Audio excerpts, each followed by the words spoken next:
Hi AEA members. As you know, your negotiating team has been working since last March to try to negotiate a new collective bargaining agreement with the Board of Education here in Altamont. Your negotiating team, consisting of Teresa Lee, Carrie Schultz, Cheryl Jackman, Chris Biggs, Rob Niemerg, and Jenny Aldrich, and myself, Mike Delaney, have been working hard for over 6 months trying to reach an agreement. On behalf of the negotiating team, I'd like to thank you for your overwhelming support of your negotiating team.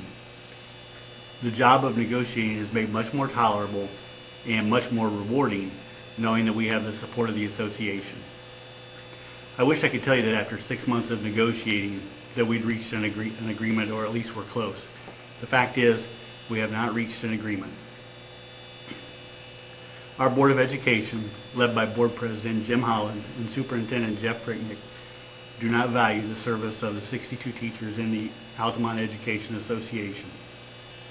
When I compared the salary offer that our Board of Education was offering AEA members to that offered by other districts to their teachers, Mr. Holland replied that if we liked those offers, we should go work there. Laptop computers, shiny windows, new paint for the gym floor, new electronic signs. These are the things that our board and our administration value. To use their words, curb appeal is what's important. A working environment where teachers can come to work and know that their board values their service, I don't think that's important to our board. A working environment where teachers can come and plan lessons instead of trying to figure out a way to plan budgets when the paycheck is shrinking more and more every day. These things aren't important. Curb appeal is what's important to our board. AA members have known this since the Tri-Point Trio came to work here. Appearance is everything. Substance means nothing. The board's offer is what is called a soft freeze. The soft freeze is one in which the salary schedule remains the same, but teachers still get to move along the salary schedule for their longevity increases. The board also is offering an increase of $50 per month on the insurance contribution. Here's why this is an unacceptable offer.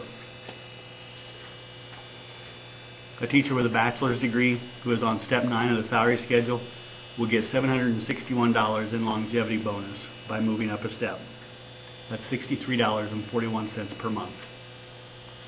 The board's insurance offer also adds $50 per month to their contribution, bringing their total contribution to $371 per month.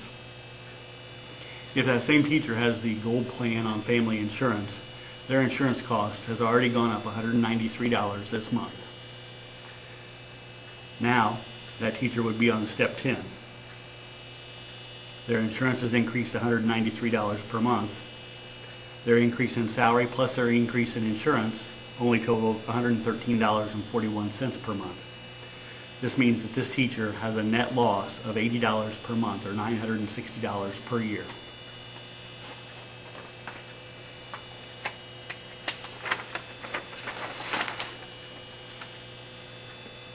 I've seen the check stubs.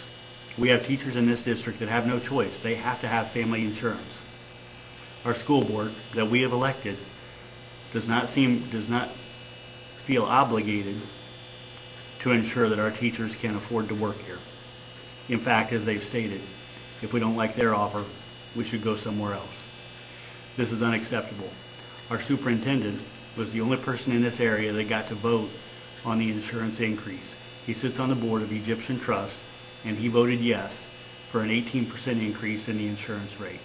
Other superintendents in other districts voted no. Our superintendent voted yes. And now he wants to pass 75% of that increase on to the teachers. The offer we have on the table will cost the district about $5,200 more this year than last year in salary.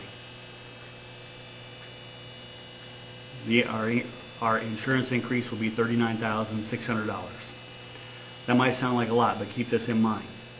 If the board accepts our offer, a teacher in our district still will be paying almost 70% of their total insurance premium. The teacher will be paying $845 per month for the insurance premium, while the board only pays $421 per month. Also, keep this in mind. We have had an increase of about 73 students this year over last year's enrollment.